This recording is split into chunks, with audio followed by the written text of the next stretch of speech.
c'est vrai qu'on a beaucoup parlé de Chelsea, et sa saison ratée cette saison, un peu moins de Tottenham aussi, qui ne jouera pas. Et c'est officiel, de Coupe d'Europe la saison prochaine, mon cher Julien, c'est un événement en Angleterre.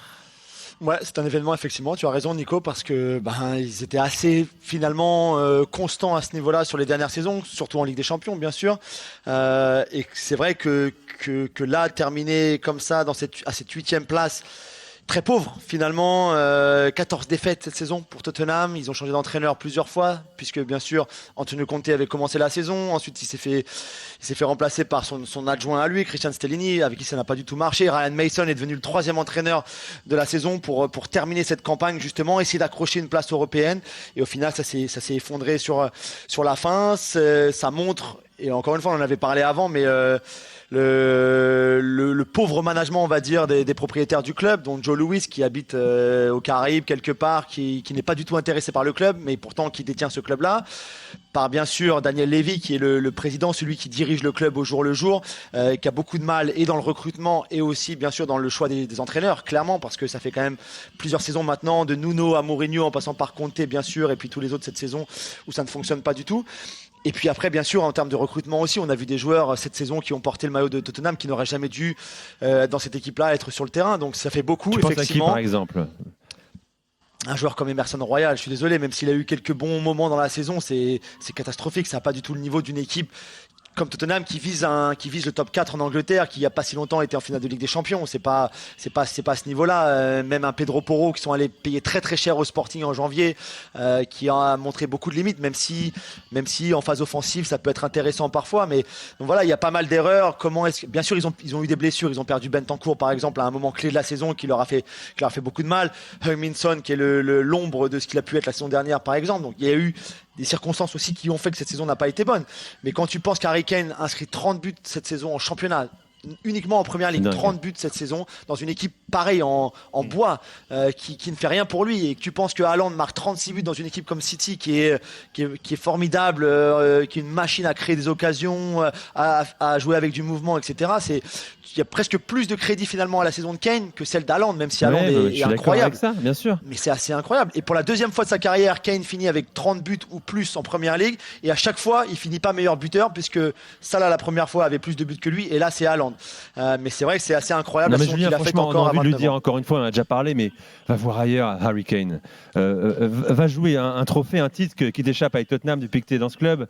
Je ne sais pas ce qu'il en est. Ça va sûrement agiter un petit peu le feuilleton estival. Bien sûr. Mais qu'est-ce qu'il va encore faire dans ce pétrin-là? Sans Coupe d'Europe, pour lui, c'est pas digne de son rang, de son statut, de son talent également. 30 buts en Première Ligue. Ouais, c'est vrai, tu as raison. Il lui reste un an de contrat. Oui, mais je pense le Bayern. Le Bayern doit réagir. Oui, le Bayern doit réagir, entre autres. Je te coupe 10 secondes. Il y a beaucoup de gens qui circulent en Bayern, mais il y a des rumeurs. Parce que moi, ce qui m'intéresse, c'est celui qui signe le chèque, évidemment. C'est pas quel joueur arrive et ceci et comment on signe le chèque. Et il se dit que dans la révolution qui se passe en ce moment au Bayern Munich, donc le départ de Oliver Kahn et évidemment Salihamidzic, il faut faire plaisir aux supporters. Et pour faire plaisir aux supporters, il faut que les actionnaires minoritaires du FC Bayern, vous savez, les fameux 3A, donc Audi, Adidas et Allianz, mettent peut-être un petit peu d'argent cette année en plus pour aller chercher un grand attaquant, parce qu'on ne peut pas continuer comme ça. Et donc, moi, évidemment, je le dis souvent, enfin, on a discuté avec Julien, je ne sais pas ce que fera Harry Kane, en plus c'est un Anglais, c'est une île, il fait un peu ce qu'il veut, etc. Mais ben non, mais c'est vrai, c'est pas toujours évident quand tu vis dans une île de t'expatrier. Non, bien en sûr. plus, quand c'est pas évident, c'est bien connu ça. C'est une très grande île, oui. Oui, mais pas aux Canaries non plus, tu vois. Ça reste une île. C'est pas du mal des Canaries, on en parle pas. Mais ça reste une île. Et il se dit qu'il chercherait, évidemment, à mettre un petit peu plus d'argent. Et c'est peut-être ce qui manque pour aller chercher. C'est combien le salaire d'Harry Kane, Julien? T'as une idée ou pas approximative? Ouais, je crois qu'en ce moment-là, c'est le joueur le plus. Il a longtemps été sous-payé, mais là, c'est le joueur le plus payé à Tottenham. Il a 11 millions d'euros par saison. Donc c'est pas non plus. C'est rien pour parler. Non, mais c'est moins. Par exemple, c'est moins Hazard, qui est le payé du Real Madrid. Donc parce que le Real. Julien Hazard. Excuse-moi, Hazard. Sadio Mané, on parle de 20 millions. Mais 20 millions, Sadio Mané, voilà, tu vois. c'est ça. Non, mais je veux dire, aussi, pas loin. le Real peut s'intéresser à Harry Kane aussi parce que voilà, il y a Benzema, il peut plus jouer tous les matchs, quoi. Donc à un moment, le Real Madrid a deux grosses têtes d'affiche. Comment tu gères ça?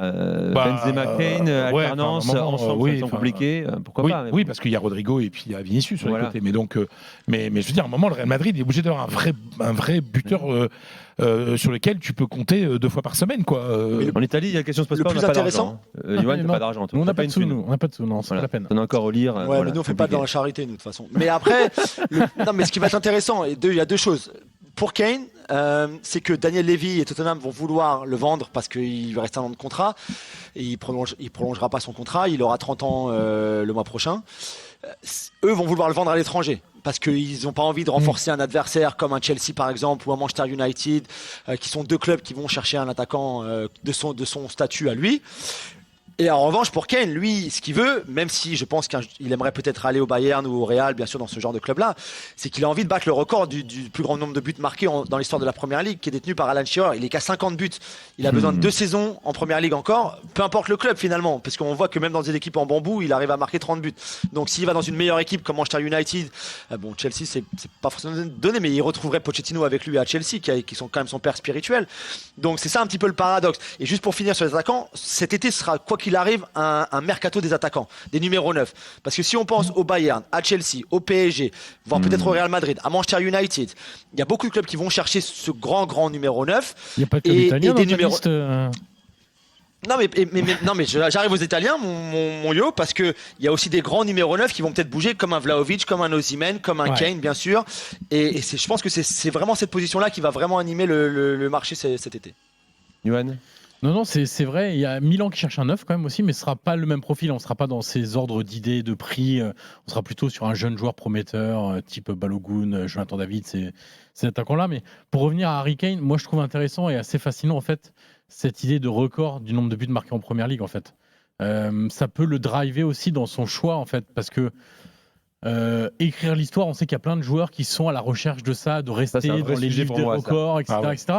Pourtant, Kane est un joueur formidablement collectif, je trouve, qui joue très bien avec les autres, etc. Mais ça peut être aussi une partie du choix peut venir aussi de ça, au-delà même de ce que disait Polo. Je suis d'accord sur l'histoire de l'île, même si c'est une très grande île. Il faut voir aussi si les Anglais c'est très compliqué, c'est très bien, c'est très compliqué. Il est très anglais, Harry Kane, ou pas? J'aime pas l'expression, mais bien sûr. Je vais pas révéler de secret, mais il a une très très belle maison, pas très loin de chez moi d'ailleurs, et devant sa maison, il a un mât, c'est ça qu'on dit en français, un mât avec le drapeau, avec le drapeau anglais. Très bien ça. Voilà. Donc, avec l'Union Jack ou le non, le patriotisme me plaît toujours à Fredo. Non, mais l'anglais ou l'Union Jack? Non, l'anglais, d'accord. Très anglais. Mais c'est comme ça, c'est facile de reconnaître sa maison parce que effectivement, il y en a pas beaucoup avec le drapeau. T'es sûr que c'est pas le drapeau anglais. géorgien et qu'il est fan de Gvara? Non, c'est ça peut être ça aussi. Ça pourrait ça. Il est né à Tbilissi d'ailleurs. Et c'est vrai que les Anglais, on a eu plein d'exemples en Espagne où, alors il y en a un qui est un modèle d'intégration, c'est McManaman. McManaman, on a l'impression qu'il était dans une famille espagnole, mais ça a souvent été compliqué pour des Anglais ou pour des Britanniques. Beckham était universel, lui. Mais Beckham, moi j'ai adoré Beckham, mais Beckham il parlait pas espagnol au bout de ses 5 ans à Madrid, quoi. Voilà. Et Poch disait toujours que Madrid ça sentait l'ail. Donc oui, bien sûr, c'était l'une. Alors c'est un truc mythique. C'est l'une des plus grandes interviews. Ça sentait l'ail. Il avait dit it smell garlic.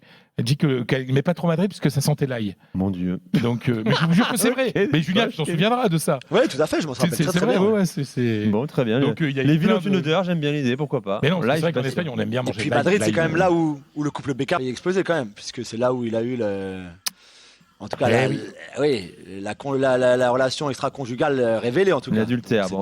Il a explosé, mais finalement, il s'est reconstitué le couple. Oui, tu sais, avec une journaliste de la version anglaise de Real Madrid Télé que je connaissais très bien.